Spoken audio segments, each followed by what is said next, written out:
Hi, everyone. Welcome to Safe Space of Love. Hey, Courtney. Thank you for coming in. Yimmy. Thanks for coming in. We're going to just kind of get into it.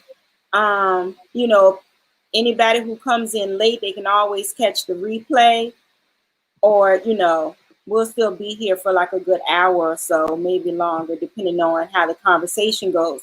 But today we are going to be talking about living with MS, multiple sclerosis, which is, that's me. We're going to be talking about living with multiple sclerosis. Very important topic. Our special guest is Kristen Welton. She is a YouTuber.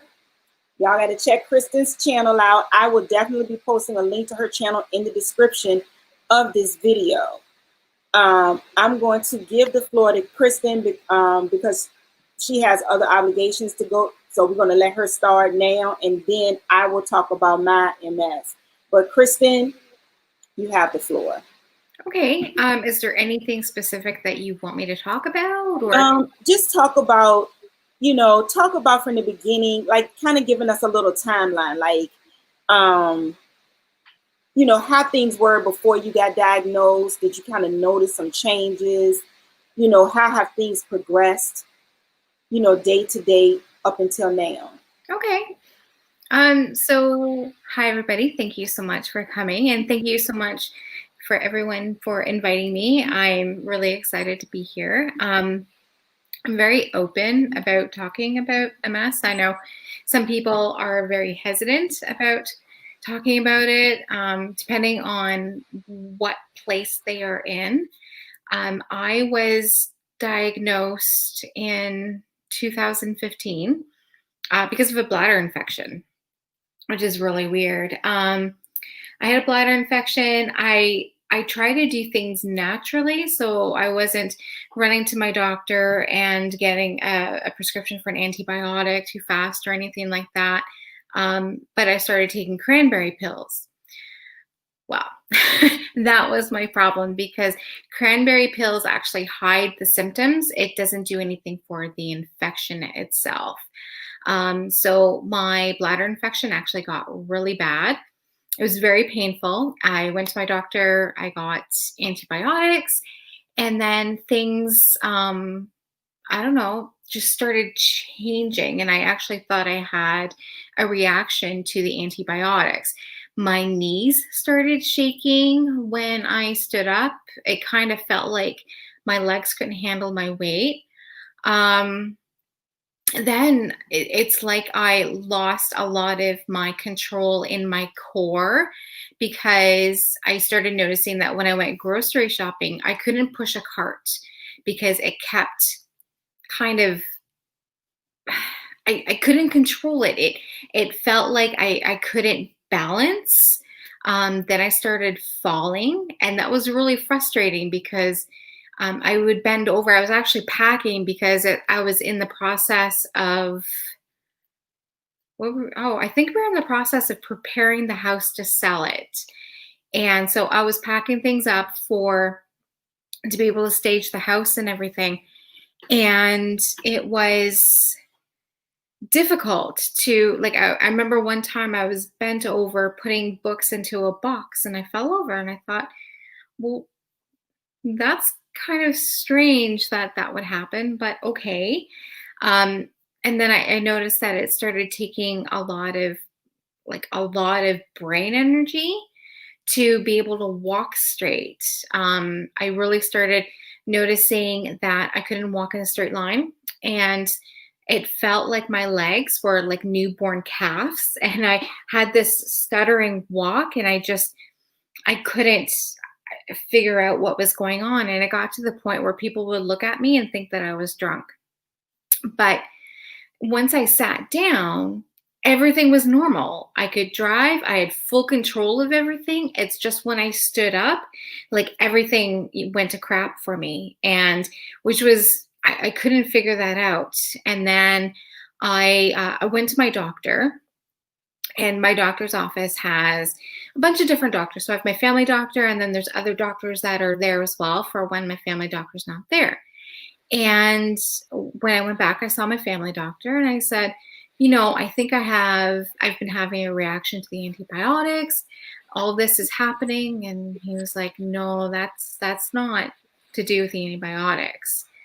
So, okay, like, what's going on? He's like, I think we should get an MRI, just for poops and giggles. And I was like, oh, like, why would, like, what's happening? Because it's very strange that you jump to an MRI. And he said, Kristen, if I tell you, I know you, I know what you're going to do. You're going to Google it, and then you're going to self-diagnose, and then you're going to be like really neurotic about it.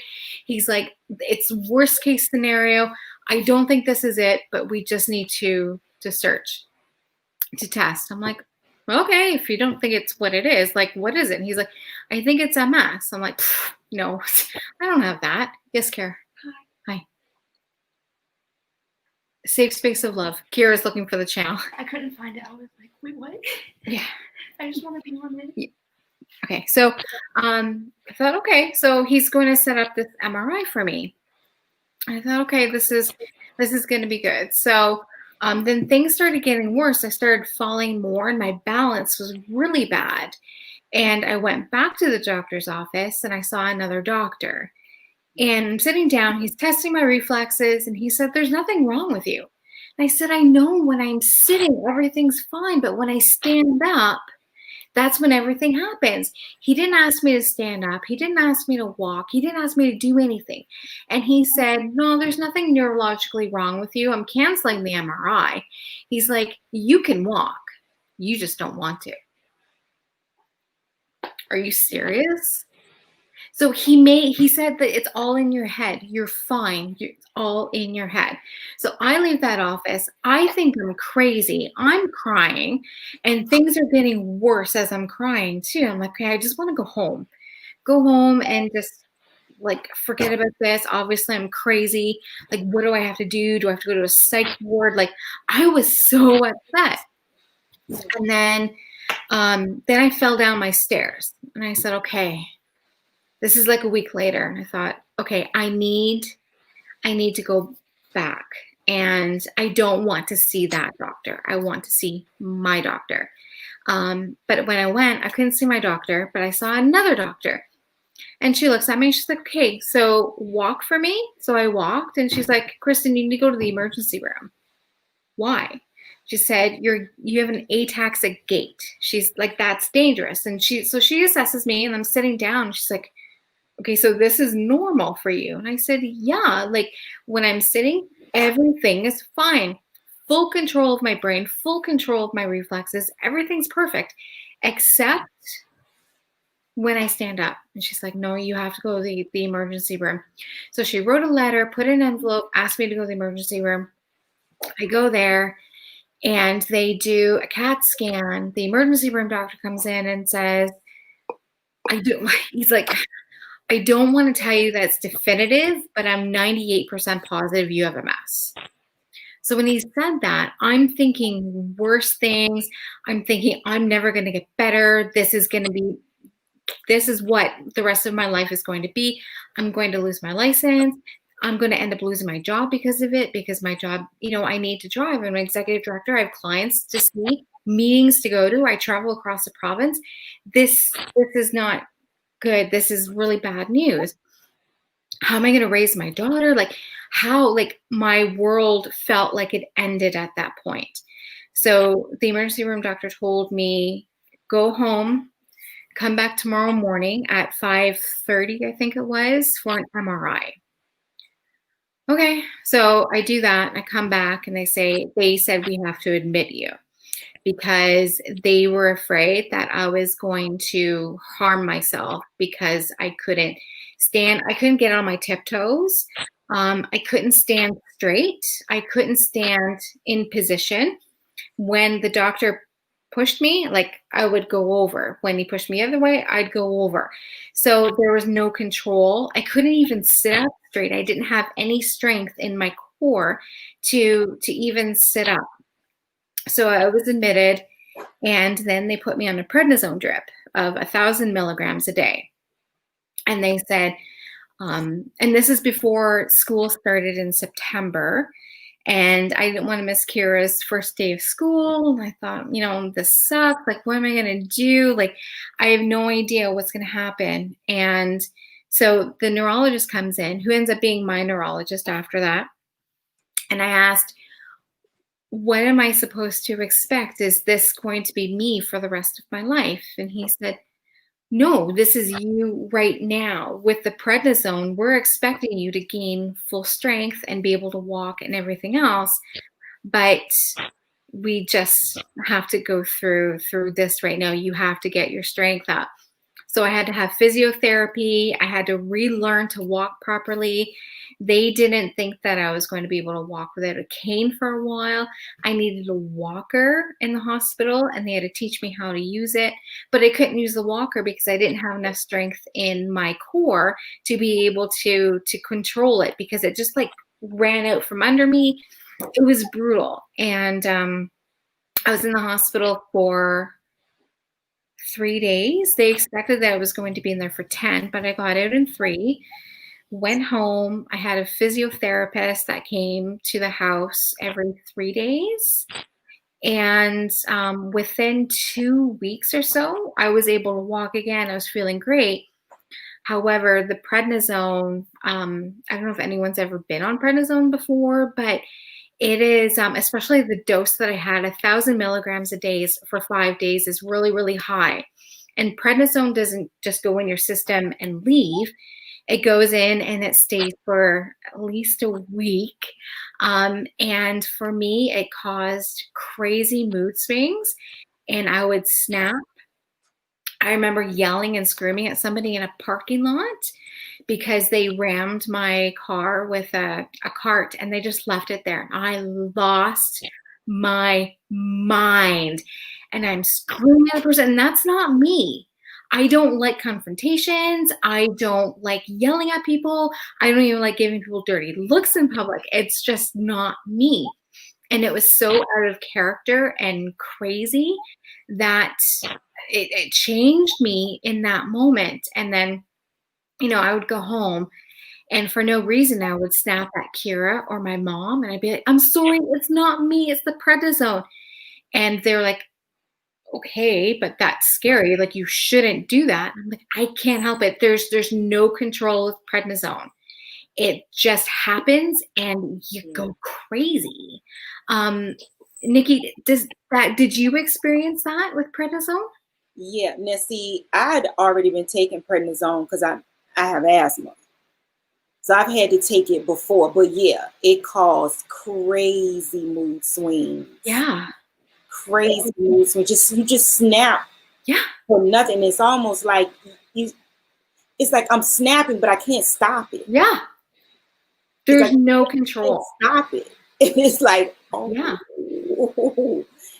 So yeah, prednisone, it does a number on you, and you have to wean yourself off of it. I made one mistake of just stopping it immediately one time and not weaning myself like I should. I'll never do that again. Like I felt like I wasn't gonna make it at one point. I'm like, oh, I wasn't supposed to do this. But yeah, prednisone, and you had a very high dose. A very high dose. And it'll blow you up. Yeah. It'll put weight on you. Mm-hmm. And it's nothing you can do. Nothing you can do about it. The first time I went on prednisone, and I took and I started gaining weight. Me just thinking I knew more than the doctors, I started taking diet pills. So I'm thinking the diet pills is going to counterbalance. My doctor had never cursed at me. He was like, "What the H is wrong with you? Are you trying to kill yourself?" Yeah. He was like, You're not gaining weight from food." I said, I don't know. I just can't take this. It's strange because prednisone, like as you said, it's uncontrollable, and that you're snapping, but you can't stop. Stop it. You are fully aware that you are absolutely, completely, 100% irrational. You see red, and all you do is rage and rage and rage, but you can't stop. There's nothing you can do until you just calm down, and then you just got to go back and apologize to people. Yeah. Because you can't stop yourself. You can't stop. It's the weirdest feeling. It is the weirdest feeling I've ever had in my life. It's like, it's crazy because you, like, when I did the first round, so they didn't wean me. It was 1,000 milligrams per day for 5 days. It wasn't a weaning process. It was just stopped. However, the prednisone made me very strong, and I was able to walk in a week. And after 2 weeks, I didn't need the physiotherapy anymore. But, you know, I still felt the effects of prednisone for about 2 weeks after that. But it also gave me, at least, insomnia. I couldn't sleep. So I had prednisone for the strength and the get up and go, but I couldn't sleep. So I would put on Zolpidem for me to be able to go to sleep. Then once that ended, I was seeing my neurologist, and I said, there are some days that I can't get out of bed. He's like, yes, that is normal. That is part of MS. And not having, like, I have the will and I want to get up, and I have a job to do. I have to be able to get out of bed. There are days like today, not today, but like now, after all this is said and done, where I'm stuck in bed. At least now I can work from my bed, which is fine. But, you know, for the most part, I need to be able to go. So I was prescribed modafinil, which is like having 5 Red Bulls. It gets me going. I'm fine. But we're back in that same space where it causes insomnia for me. So the Zolpidem comes in, so it evens me out. So that was the first round. I seem to have been fine. And then 2 months later, I started having this weird feeling in my arm and my leg where my arm would, like, my hand would make a fist, and then out of, like, I couldn't control, my arm would go like this, and it would twist inside, and then my foot would do the same. Like, let's say this is your foot where it's nice and flat. The toes would start curling underneath, and my foot would start turning. So I went to the hospital. I'm like, what the heck's wrong with me? And Kevin was actually there for me the one time that we went to the hospital for this time. And so they did an MRI, and they said, you're having another flare-up. I'm like, what's wrong with me? And they say, you have a bladder infection. So that's my trigger. So I have to make sure that I don't get bladder infections. The problem with MS is because there's something with the brain, central nervous system, and to, like, the nerves that, or the signals that go down to my bladder. I pee. I think I'm done. I'm not. There's still some meat in my bladder. And if I don't get rid of it, I know it sounds really gross, but if I don't get rid of it, that starts an infection. So when I pee, I have to pee, and I have to wait a second, relax, and then I find that I pee again. I just have to empty it, but I can't get bladder infections. If I do, my body starts to buzz, so I know that there's an infection happening. I go straight to my doctor. I get an antibiotic. Now I don't shy away from antibiotics. I have to have them because I don't want to keep going through this. But the second time, when this other bladder infection happened with my hands and my feet, I was put on prednisone again, 1,000 milligrams, 5 days. And, you know, again, an ugly, ugly, ugly, ugly human being. But now this time, everybody knew, okay, Kristen's going to snap. It's not right, but it's not her. So now that understanding, like, was really great that way. Now my phone's ringing for some reason. So, like, that was good. Now I have, like, brain fog. There's days where I'm fine, And then there's other days where I'm like really cloudy. And then there's days where I can't remember what I did the day before. Those days are pretty far in between. I have to be careful with emotions. When I'm really, really tired, and if I'm not sleeping, or if, like, for instance, when my mom died, it was a very, obviously, very emotional thing. And for a while, there was obviously a lot of crying. And when that happens, there's like this feeling that comes over my body where the gravity is pushing me into the ground and I feel heavy. I'll say to Kevin or Kira, my arms feel heavy. And when that happens, everybody knows, get me to bed. If I sleep, when I wake up, I'm fine again. If I don't, then I start to slur my words. I look and sound drunk. Sometimes I'm a riot, but for the most part, most people get kind of worried and scared because it's not me. It's, I don't think everybody is comfortable with watching me deteriorate, or my mind or my emotions or whatever. So it's just, I go to sleep and everybody just understands. Okay, her arms are heavy. She needs to lie down. When she wakes up, she'll probably be okay. But I don't know. That's just kind of my life now. MS doesn't seem to bother me too much right now. I don't usually get nerve pain, although I have been experiencing sciatica. I don't know if that has to do with the MS. I don't know. I know that my immune system's compromised, so I have to try not to get sick.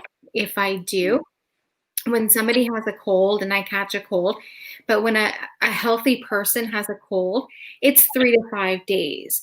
For me, that could be 3 to 5 weeks or months for me to get over a cold. So with COVID, I've, sanitize everything. I spray a few times a day. With the Lysol, when I'm out, I never, ever, ever go anywhere without hand sanitizer. I have hand sanitizer in my purse. I have hand sanitizer in my jacket, in my car. I don't go anywhere without it. And, masks and everything else. But I just have to be careful. You have to. Now, I know you have to go, but so before I say anything else, have you been on an app called Belong MS? No. Okay, it's an app, and I downloaded it on my phone. I guess you can go into the Google Play Store, but it's Belong MS. And within it, it has all these different groups, like the relapsing MS community, the MS and coronavirus community, the Axe neurologist. They even have, for the men, the Axe urologist. It's different groups. Oh, wow. Yeah, it's like different groups within this app that you can join. Yeah, that's wicked. Yeah, the sexuality and MS, they let it all out in there. So is it true that MS affects your libido? In this group, some men it has.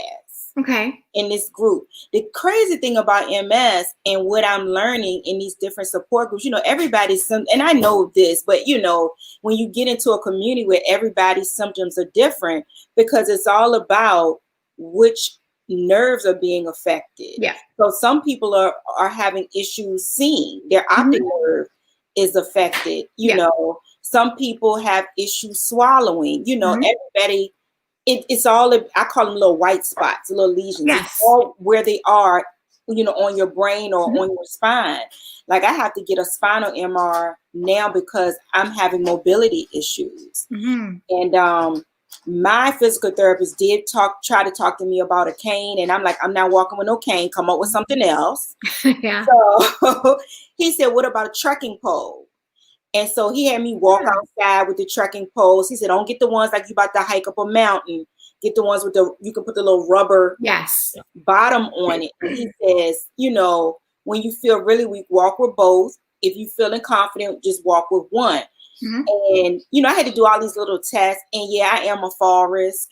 You know, I was kind of upset to kind of see that I am. Yeah. And I need to get these trekking poles.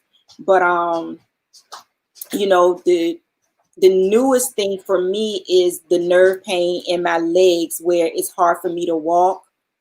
And that's why I have to get the MRI, the spinal MRI, because my last brain MRI, the lesions were the same. They didn't get any bigger. They didn't shrink, but they didn't get any bigger. Right. There were no new lesions. So they think I have them on my spine. Did you have an MRI on your spine before when you were first diagnosed, or was it just on your brain? It was just on my brain. Yeah. It was just on my brain. The first time I had gotten tested was back in 2014, and they referred me to all these different, you know, a neurologist and everything. I did not follow up because my mom got sick, and then my aunt got sick, and I just dived into taking care of them. Then come 2016, like everything was kind of off and on. I experienced nerve pain first, like this burning nerve pain sensation.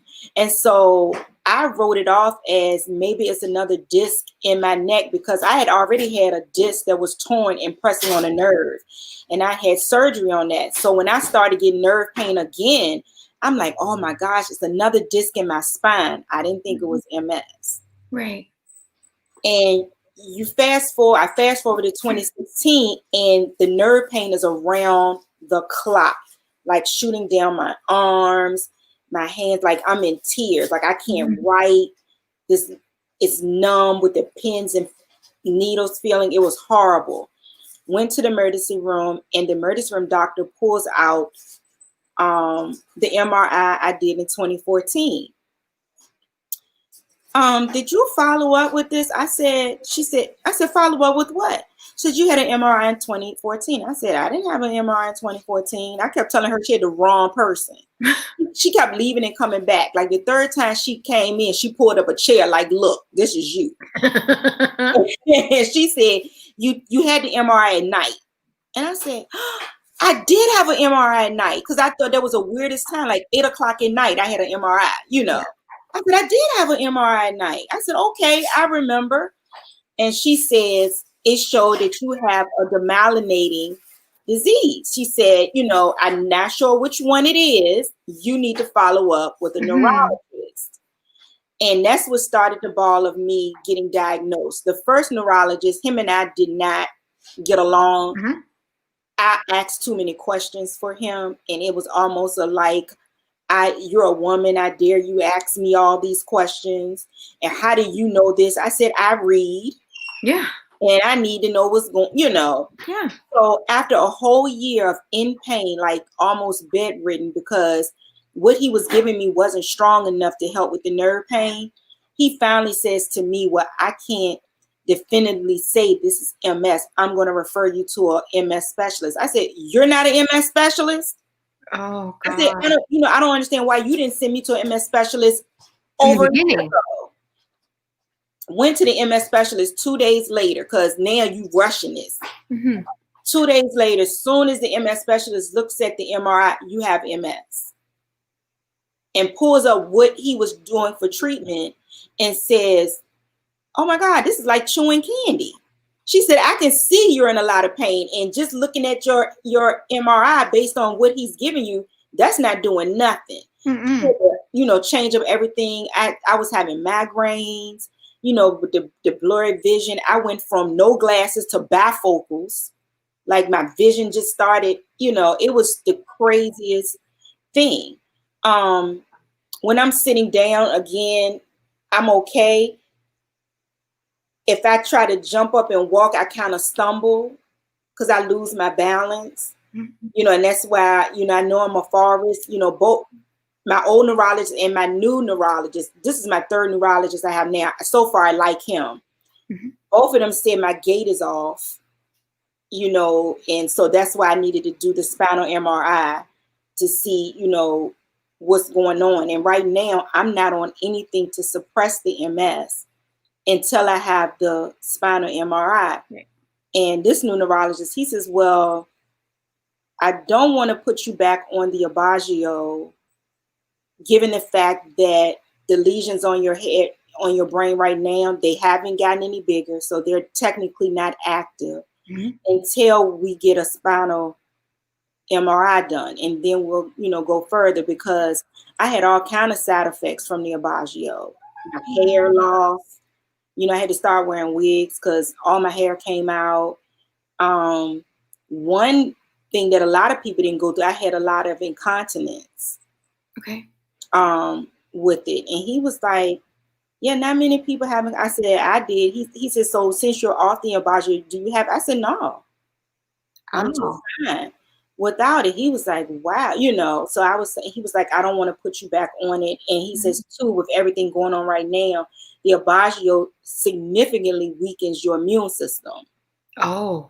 So while I was on it, they didn't want me to be around anybody. Yeah. Because, if I'm coming in contact with someone with COVID, my system's going to have a hard time fighting it.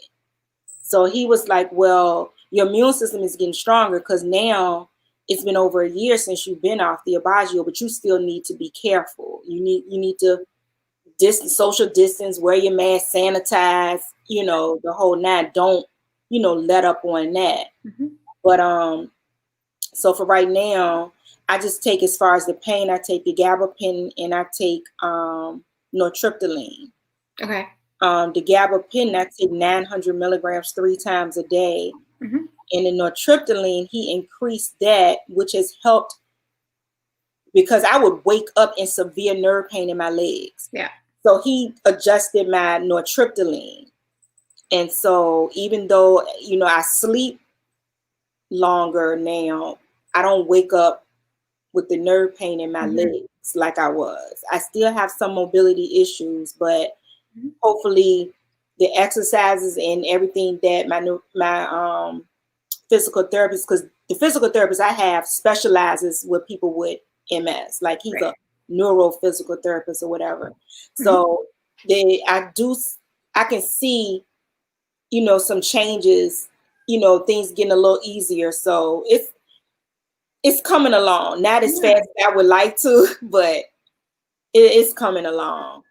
But yeah, I just, the mobility thing, I completely feel you on that. Like the walking, I would walk into a wall like it was nothing. Yeah, you know what? I've been actually walking into door jams lately. When you stand up, do you sometimes, like, you stand up, but you have to take a minute before you can take a step? Okay. Yes. Okay. Absolutely. Absolutely. And it would get really dangerous for me if I woke up and had to use the bathroom.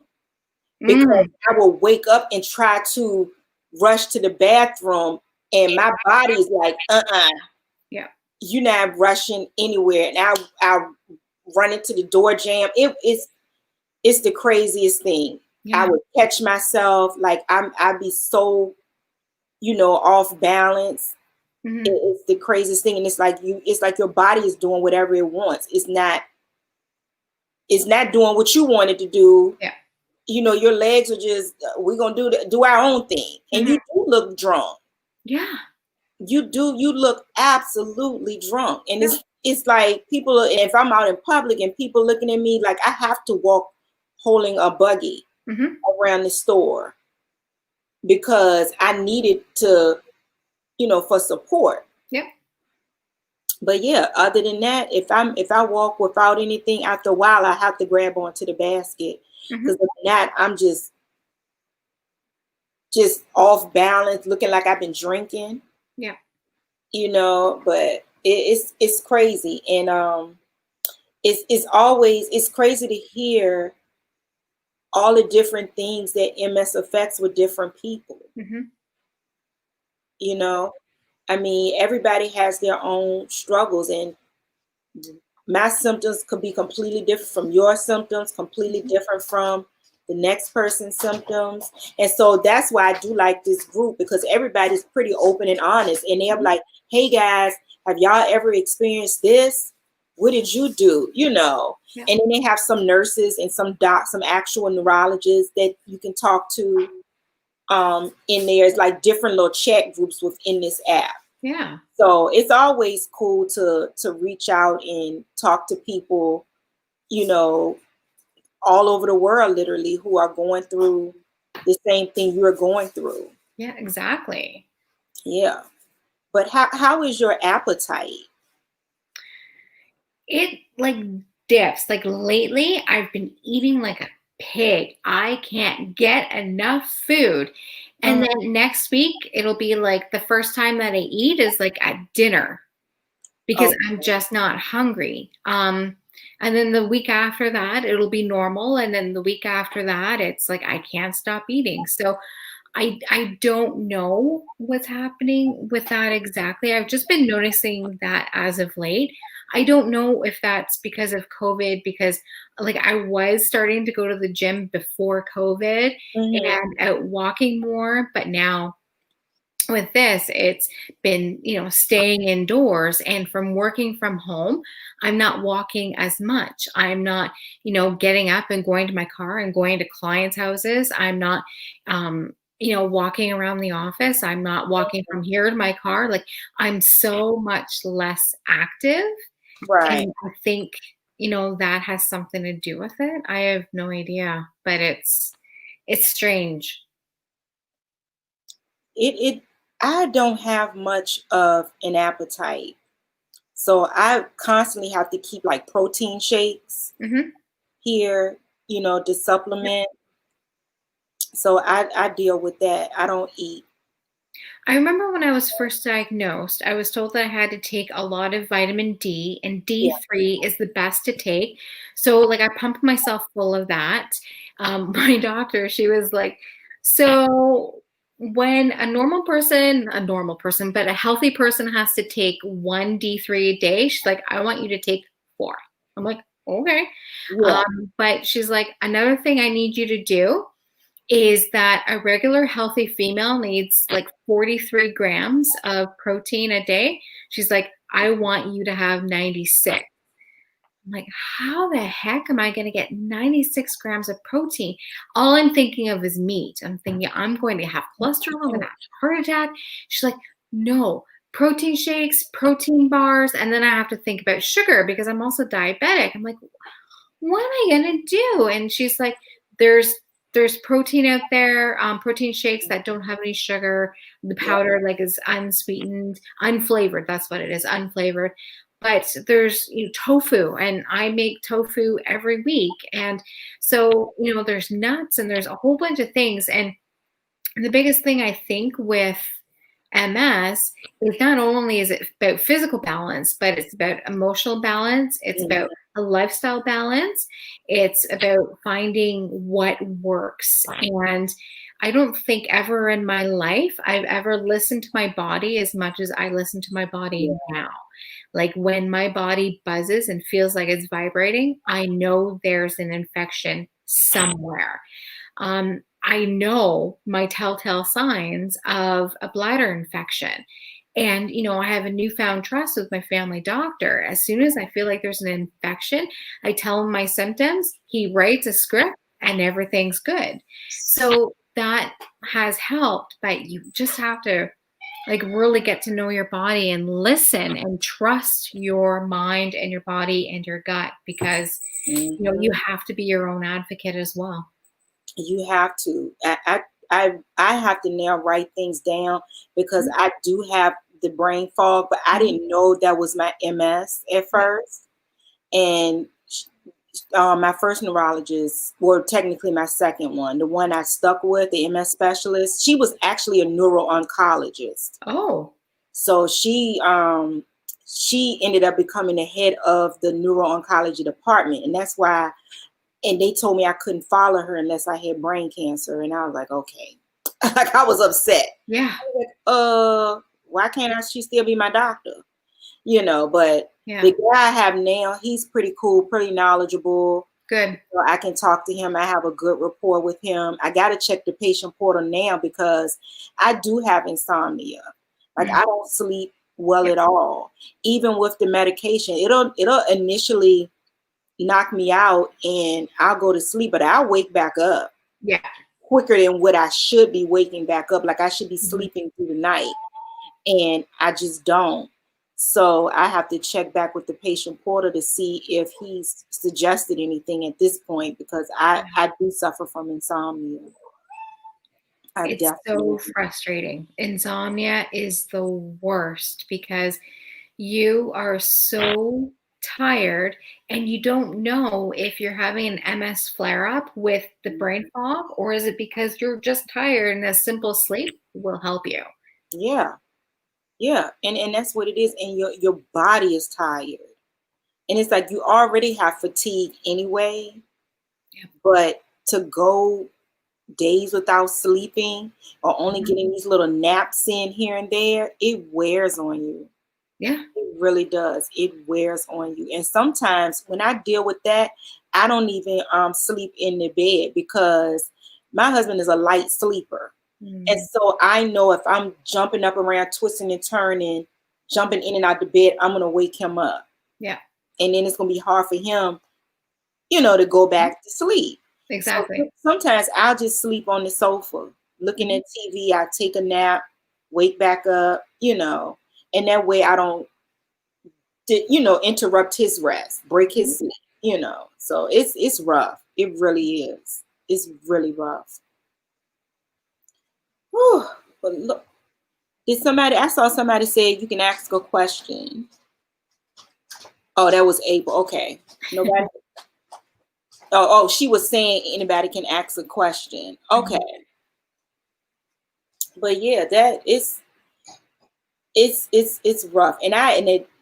I'm glad I do go to these little support groups, because at first I wasn't going to go. My high school best friend talked me into Mhm. it, because I says, well, I don't see how it's going to help me when everybody's going through something different. I felt like I needed to be with people who were going through the exact same thing. And she says, you're going to find people that are going to go through the exact same thing. She said, yeah, each of you have different symptoms, but at the end of the day, y'all all still have MS. And she says, Yeah. I'm telling you, it's going to help you, because she has sickle cell anemia. And so she said the support groups help her tremendously. Great. And so, I thanked her, because I started, doing the little online ones, and it does help to reach out to people, because then you do find people who do go through the same things that you go through. Like, Yeah. oh no, I did experience that, and this is what I did. Mhm. So I was like, oh, okay, this is pretty cool. You don't feel so alone. Yes. Um, the vitamin D and the protein shakes, yeah, I do Premier Protein, Yeah, because I've had that. 30 30 grams of protein in it. Mhm. Because I know at one point I was doing those 3 times a day Mhm. to get enough protein Yeah. in my system. And as far as the protein bars, the only one that I liked was that Robert Irvine Thick Crunch Oh, protein bar. It was chocolate and peanut butter. okay. That's the only, because a lot of them taste like dirt. Like they do not Yeah. taste good. That's Yeah. the only one that tastes good to me. Yeah, I've never heard of that one, but I like the Premier shakes. I've only seen the chocolate ones. We have those at Costco here, and I've heard there's a vanilla one as well. Like I like vanilla better than chocolate. It's a caramel one. It's so good. Oh, I just bought a 4-pack of a cinnamon roll one. oh, Premier Protein is my favorite out of yeah. all of them. But I love the caramel. I got hooked to the caramel from being in the hospital. Whenever I was hospitalized, Okay. they would always come with the caramel ones. And so, of course, they tell your doctor, what you're drinking and eating. They say, oh, we see you like the Premier Protein. A lot of those. So I like the caramel. They had a strawberry banana. Like there's a lot of different flavors as far as the Premier Protein. But yeah, the caramel is my favorite, and I do like I'm liking the cinnamon roll one. Oh, Oh, wow. and the cafe latte, the coffee, Oh, that one's good. Yes, you are certainly right, Beauty. You can put it in your coffee, because what I do instead of coffee creamer, yes. I put Premier Protein in my coffee. I put the caramel one. I'm about to try the cinnamon roll one in my coffee, but I put that in there, and I don't have to put any. And I don't use sugar. I use what's the yellow packet? Oh, Sugar Twin? Not Stevia? not stevia. Stevia is Splenda. Splenda. Splenda. Stevia is the green packet. Look, I call them by color. So the yellow, I don't have to put any Splenda in there, and I just use that as a creamer, and it kind of sweetens up my coffee enough for me. Yeah.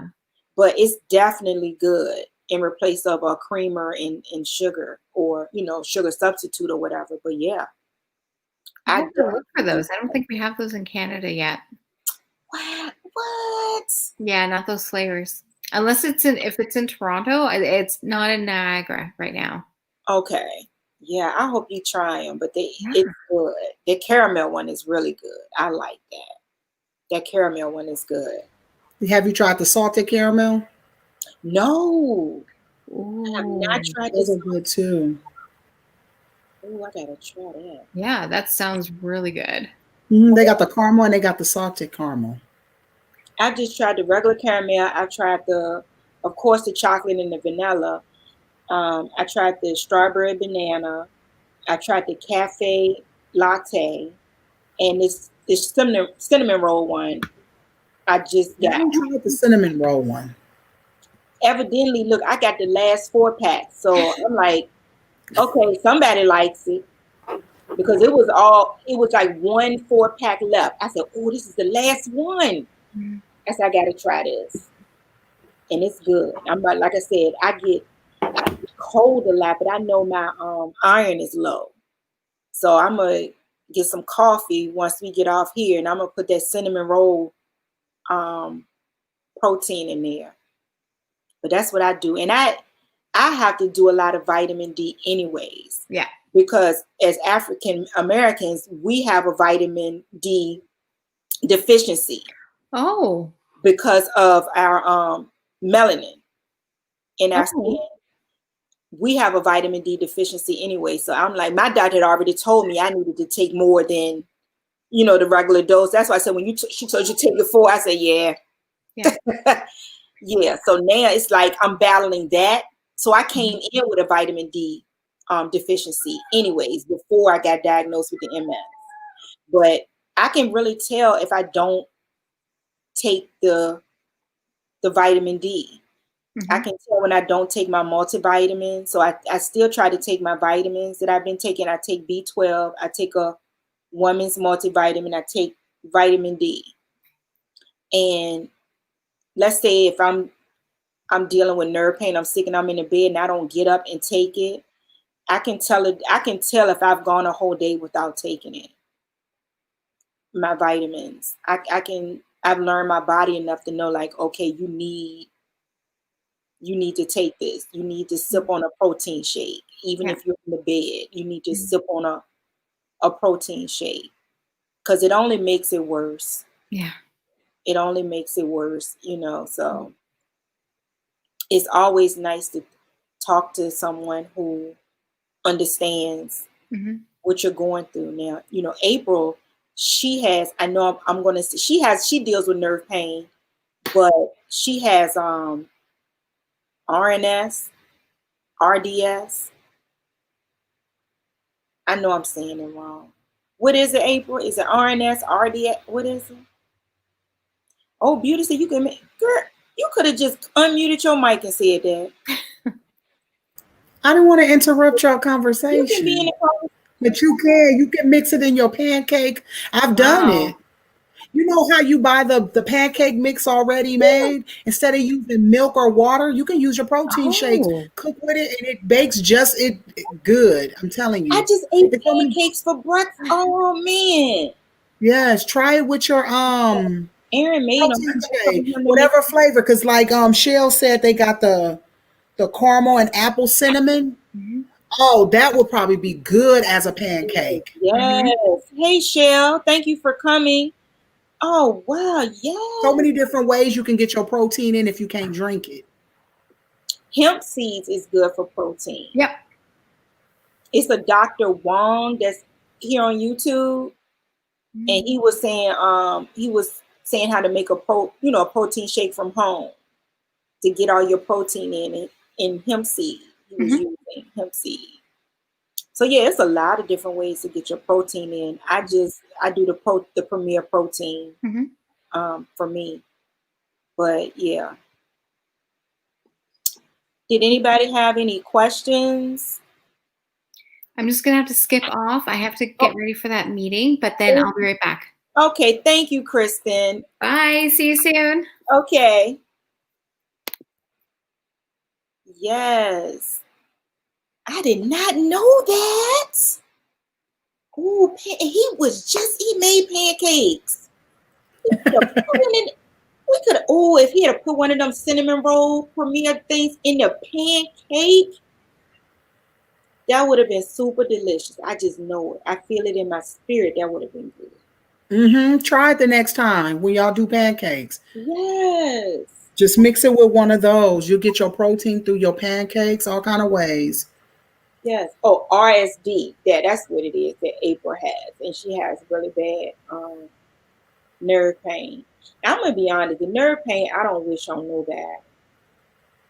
I don't wish on nobody. I never forget. Before I got diagnosed, we went to Atlanta.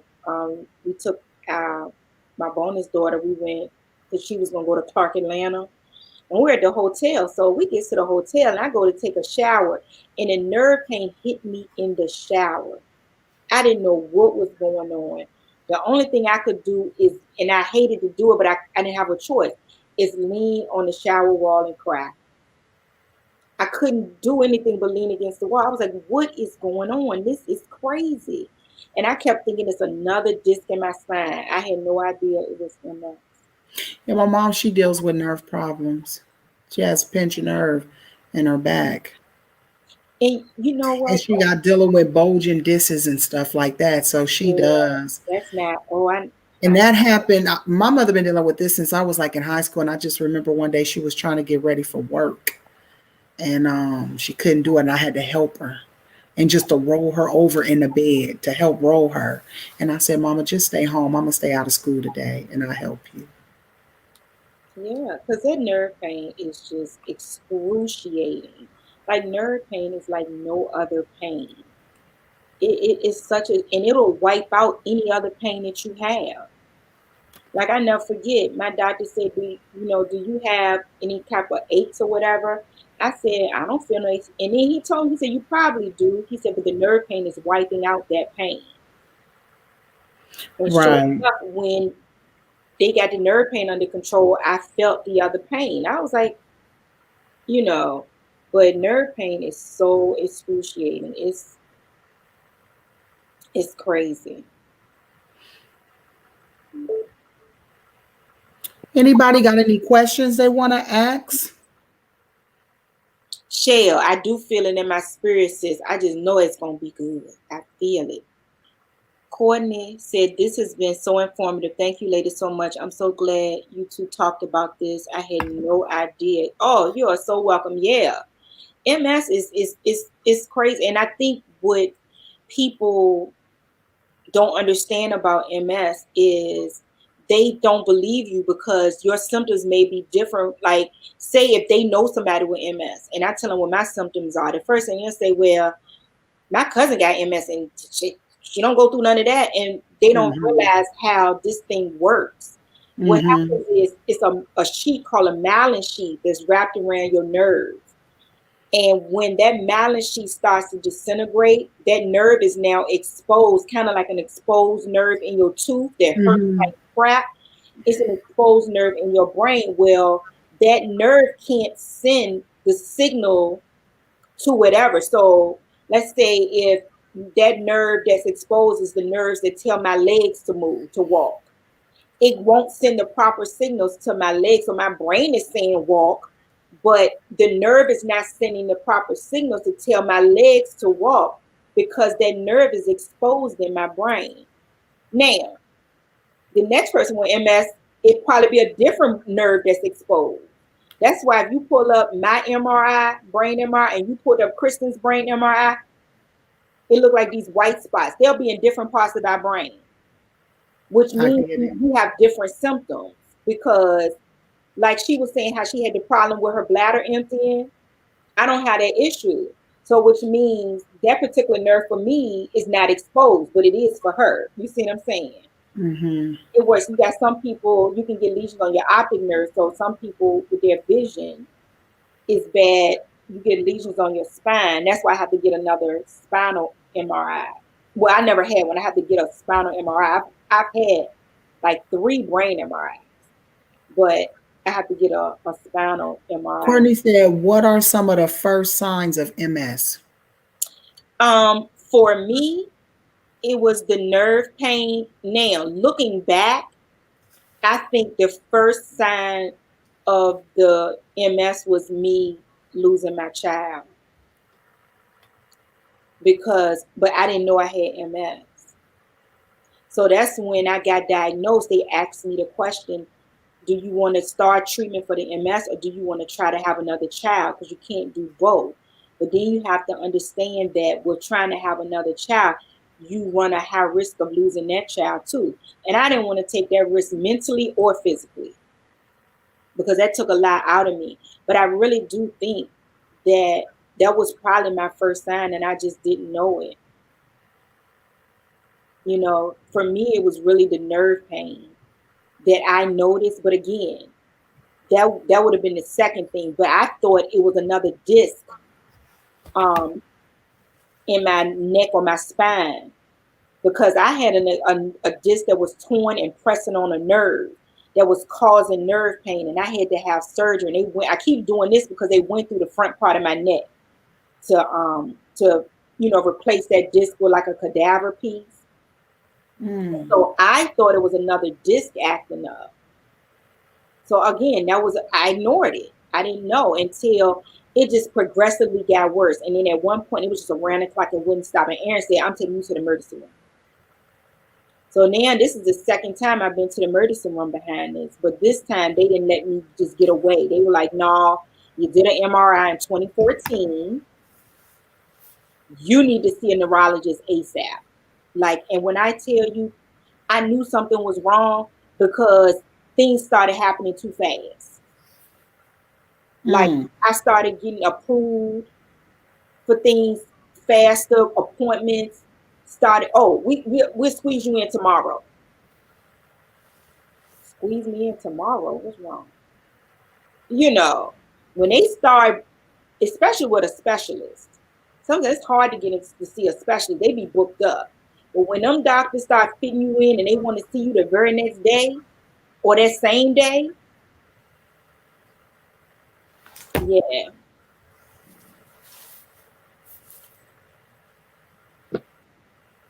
Hey, bro, I pinned the link to StreamYard at the top, so you can come back up. I pinned it at the top.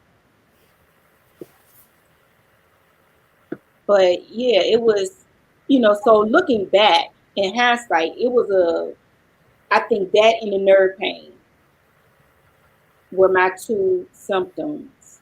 But I didn't know that's what me losing a child and the nerve pain. But I didn't know that's what it was. And it got weirder because when I went back to the orthopedic surgeon, they said, "No, your spine is fine. Like, you ain't got no disc acting up." So I was like, "What is going on?" But yeah.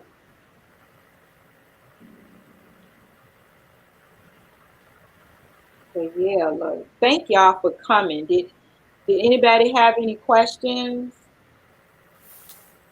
I know Courtney had, so I answered Courtney's question. There she go.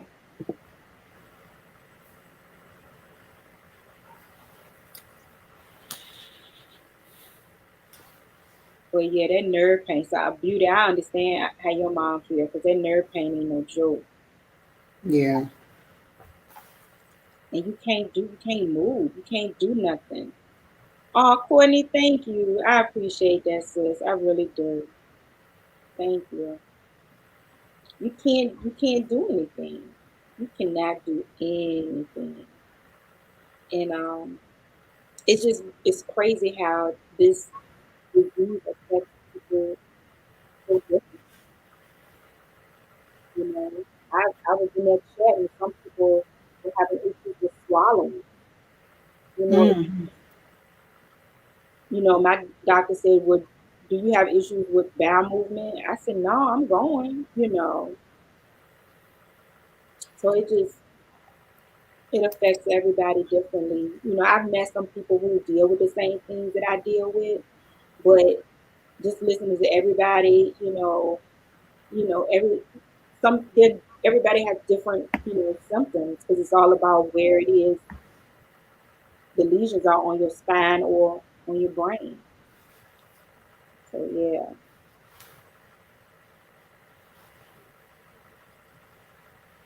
but we're not going to keep y'all. We normally only do this for an hour. Um, I just looked up at the time. It's 6:01. So if nobody had any questions or anything,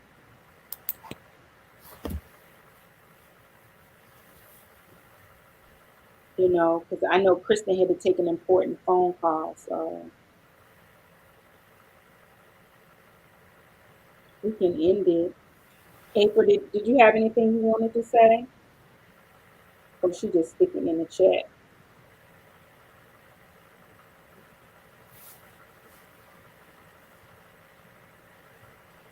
Oh, She okay. said no. Whenever you feel your body acting different, go to the doctor. Absolutely. April said whenever you feel your body acting different, go to the doctor. I completely agree. And that's what I did. When I started having these nerve pains, like waking up every day with nerve pain in my legs, like I couldn't walk, I couldn't do anything.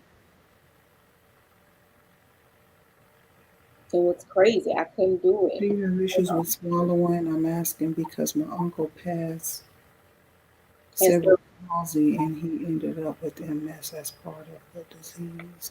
now I don't have issues with swallowing, but I in this support group, it's a number of people who have issues with swallowing. So thank goodness. Like I said, the last brain MRI had no new lesions, and the ones that I have did not get any bigger. So they kind of say those are inactive, but I still have to get another MRI on my spine. I have to get an MRI on my spine now. But I'm so sorry to hear about you losing your uncle, Courtney.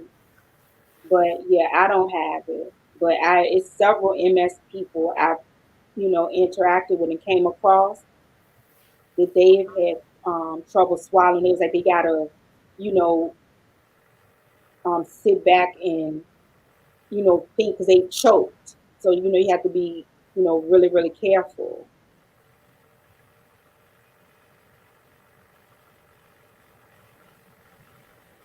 So much for the support and love, family. Let's We'll see. be back with people with words. Wait a minute. We People using will words that speak hurt. next week for people using words that hurt. Okay, that's gonna be next week's topic. People using words that hurt. That's gonna be next week's topic. And we do this on Tuesdays at 5 p.m. Eastern Standard Time. The Safe Space of Love. Check out our Instagram. We're on Instagram. We're on Twitter. We're on Facebook.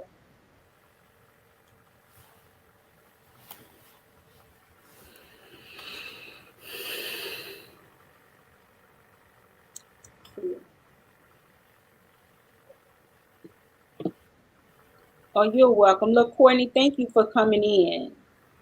I appreciate you coming in and hanging out with us. It's always good to get the word out to people about things, because sometimes, you don't really know what a person is going through. You don't know how their day-to-day life is being affected. You don't. Kristen, I've talked to Kristen, some with her MS, the nerve pain and just the things you go through, the mobility, the emotional roller coaster you can be on with this thing is absolutely crazy. Absolutely. Okay, Shell, thank you. I appreciate you. If Beauty, if you didn't have, did you have Bye, anything you wanted to Shell. say? You said what? No, I was going to ask you, did you have anything you wanted to say before we end this? No, that was it. I appreciate both of you guys' braveness for even coming up speaking on this situation because you guys just raised awareness to what MS is. And thank you. Thank you. Because I didn't even know. Hmm. And just the fact that you guys were speaking on the different symptoms, it lets me know to start looking out for certain things with myself. Like April said, you notice something different, go to the doctor, which I usually do. Go to the doctor. Yeah, but you have a lot of people that will wait, Mm-hmm. won't go. Go to the doctor. April is dropping Kristen's YouTube link in the chat. Y'all go ahead and subscribe to her channel. Check her out. I don't think I'm. No, I probably unsubscribed to her. Let me go look. Yeah, go ahead and check Kristen out. Let me make sure. Okay, I just wanted to make sure um, we were connected to her on Safe Space of Love. So we are. That's good. Well, look, guys, we're going to go ahead and end this. Thank you so much for coming in and hanging out. It means so much to me that y'all even came in just to hear our story. So we definitely appreciate you for that. Make sure y'all tune in next Tuesday for Safe Space of Love every Tuesday at 5 p.m. Eastern Standard Time. Tomorrow, the Fabs will be back for Motivation Wednesdays. So I'm on the East Coast. So when I speak, I'm just speaking on East Coast time zones. We start off with April at 3 p.m. Eastern Standard Time. On her channel, we do watch parties where we help you get views and get hopefully some new family members. And then at 4 p.m. Eastern Time, you come to my channel, Foodie Squad April's is April WYD. At 4 p.m., we go to my channel, Foodie Squad, where we keep the party going. All you have to do is come in and hang out. We put 2 hearts in the chat. We add you to the list. As long as you have a video that's 10 minutes or less, we'll view it. And then after me, then we head on over to Beauty and Beast Journeys channel at 5 p.m. Eastern Standard Time. And we do this every Monday, Wednesday, and Friday, where we have Motivation Monday, we have Watch Hour Wednesday, and we have Fun Fridays. All 3 days we do the watch parties or we answer your questions that you may have. And the whole goal of this is to help you get your views because views are what you need on YouTube. It's the most important thing. After you get, you do need 1,000 subscribers, but beyond that, the watch hours, the views are going to be the most important thing. So you get some views and hopefully you get some new family members. And so far, it was to go Monday. We had a very good turnout for April's channel, my channel, and Beauty. So that was 3 hours where we did watch party. We looked at people's videos and everybody was connecting. People got new family members. So Monday was successful. I know tomorrow is going to be even more successful. So make sure y'all tune in for that, for Watch Hour Wednesday with the Fabs. I'm going to go ahead and end this. Thank y'all. Y'all have a good night, okay? Bye.